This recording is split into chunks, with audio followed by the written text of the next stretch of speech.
computer is picking up a strange signal. Here, sir, you better take a look at it.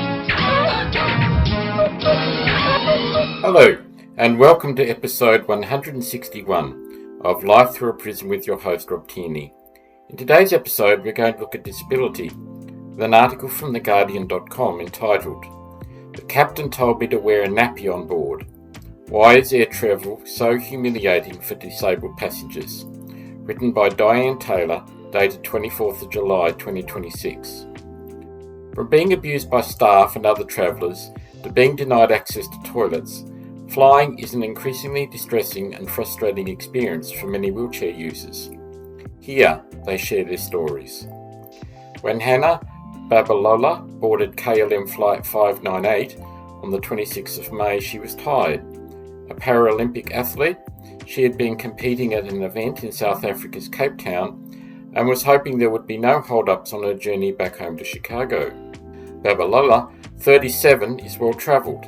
A former wheelchair racer, she now competes in marathons and has flown to dozens of countries over the years without big problems. The first stretch of her journey home was a flight of almost 11 hours to Amsterdam. After boarding, she was told by the captain and crew that she wouldn't be able to access an onboard wheelchair known as an aisle chair. These narrow wheelchairs are used by people with disabilities so they can access the toilet during a flight. Crew members told her when she boarded the plane that if she needed to use the toilet, she would have to do so without a wheelchair. If this wasn't possible, she was told she would have to get off the flight altogether. Astounded by this, aisle chairs are generally available on wide-bodied aircraft. Babalola stood her ground, despite being increasingly distressed. The crew offered various justifications for their position, including the captain's fears that the chair would be unsafe to use if there was turbulence. She was also wrongly told that she hadn't booked the flight as a disabled person. Disabled passengers are advised to book special assistance at least 48 hours before taking a flight, which Babalola had done. She had bought a return ticket and had no trouble receiving assistance as a disabled passenger on her outward journey. "It was the first time anything like this had happened to me on a plane," says Babalola. "They made me feel as if I wasn't human. The crew called the police and security. Both declined to take any action against her, as there was no evidence she had done anything wrong. Desperate to get home, she finally agreed not to use the toilet during the flight. The humiliation was unbearable," she says. What happened to her is not an isolated incident. When The Guardian first reported on Babalola's case, a flurry of emails followed from others who had had similar experiences. According to data published by the World Health Organization, in 2023, approximately 16% of the global population experiences significant disability, about 1.3 billion people. The UK Civil Aviation Authority outlines the rights of passengers to accessible air travel, which includes assistance moving through airports and when boarding and disembarking planes. But such assistance has limitations. It applies only to people flying from UK airports on any airline and for returns to the UK on either UK or EU airlines.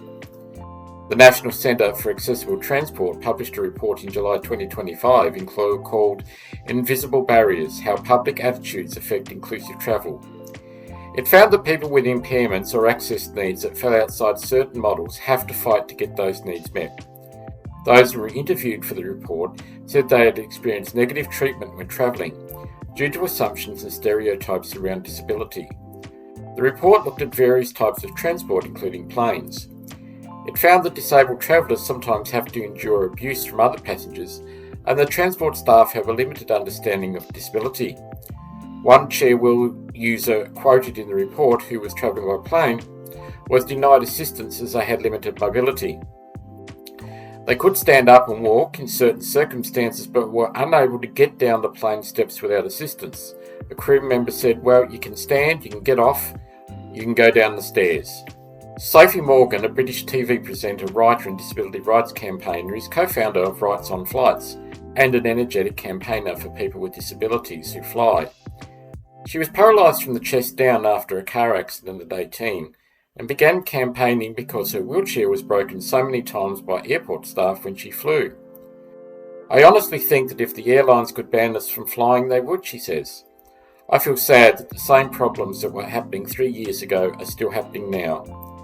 It feels like a case of 1 step forward, 200 steps back. When I was campaigning in the beginning, I thought they just need to be told. In fact, they actually know full well, but they just don't care. Where are we? We are nowhere. One plane captain told me I should wear a nappy on board. Sarah Richardson has a disability called arthrogryposis multiplex congenitia, which causes severe problems with her joints and bones. This makes travel, including plane travel, very challenging, and led her to conduct research for her MBA with 36 disabled travellers from around the world. Half the respondents encountered problems, almost always. None reported no problems. More than 83% of her respondents experienced stress and anxiety when travelling, and restricted food and drink in the hours before travelling to avoid the struggle of using the onboard toilet. Some resorted to wearing nappies on flights in case toilet access was impossible. I was really shocked by what I found in the interview, says Richardson. Travelling systems are just not made for people with disabilities, and things have got worse with automation. While researching a thesis, Richardson found out that as travel infrastructures have become more automated to boost efficiency and economic return, accessibility for disabled travellers is increasingly treated as a conditional service rather than something baked into the design of systems. Travel systems are designed for average bodies, and toilets are not designed for people with disabilities. It is particularly terrifying on long-haul flights. On a recent flight, she asked if she could move to a seat with more legroom, which was vacant, but was told she could only switch if she paid an extra $300. When you're up in the air, you're a hostage. Disability is not a niche market. We are part of the community. Being disabled is seen as not important, not sexy, not interesting, she says. Some disabled travellers say they have to prepare for the worst when they book a plane ticket. Asar Nadil has muscular dystrophy and flies frequently to visit family and to speak at conferences about his disability. He says he is frequently wrongly handled when being transferred between his wheelchair and his plane seat. I have never yet used an aeroplane bathroom as I can't get through the door, he says.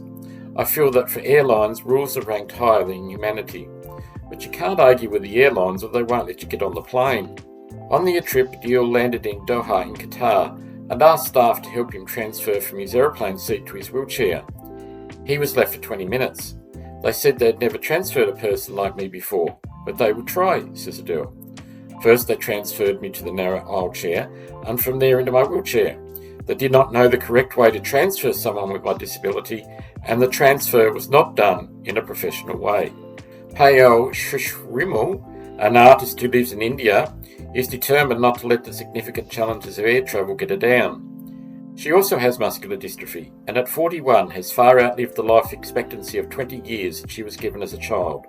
On one journey when I was travelling home after recovering from surgery, the crew started whispering about me and my disability. They kept asking why I was using a wheelchair, and it made me feel very nervous and humiliated.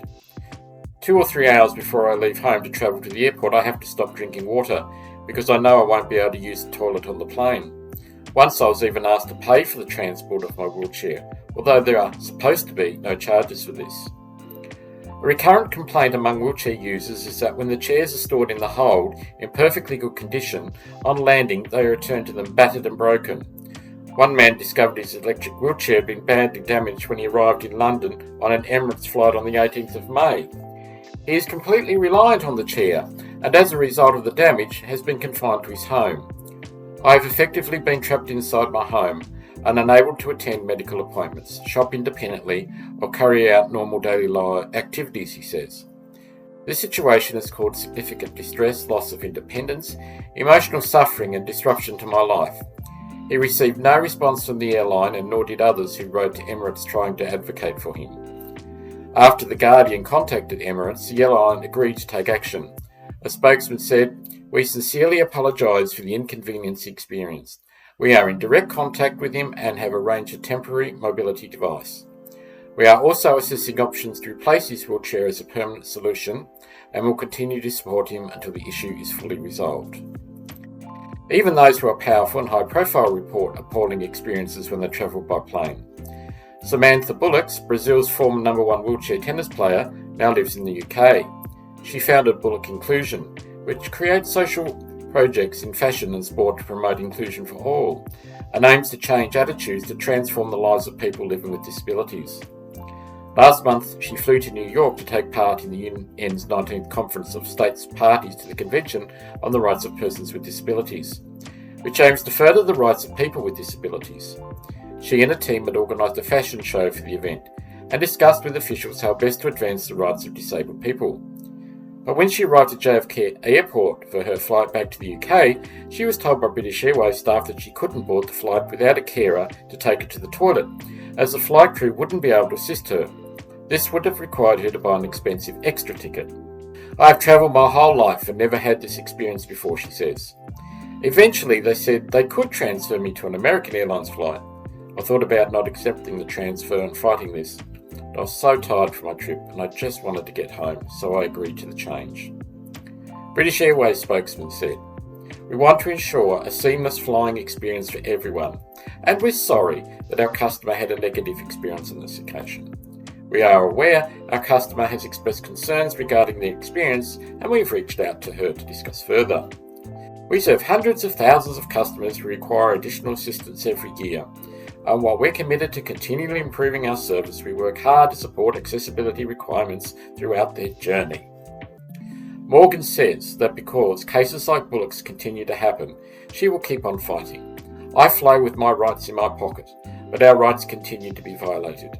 We need to rebrand this as a crisis." As for Babaloa, she continues to fight KLM.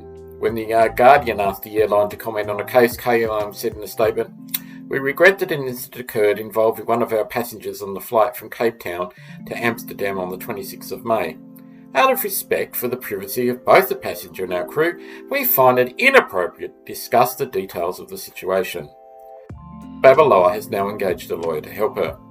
"I need to take legal action, because otherwise this abuse of power against disabled people will continue. The experience I had on that KLM flight was distressing, degrading and humiliating. I felt intimidated by the flight crew. On 19th of June, she received a further letter from KLM saying it was important to the company that all passengers are treated with the utmost respect and dignity. We are disappointed that we fell short for that expectation," the airline added. It went on to apologise for the fact that she hadn't received the assistance she requested and included sincere apologies for her experience. The letter concluded, "We once again apologise for Ms. Babaloa's experience on board flight KL 598 and are making efforts to ensure that such a situation does not reoccur in the future.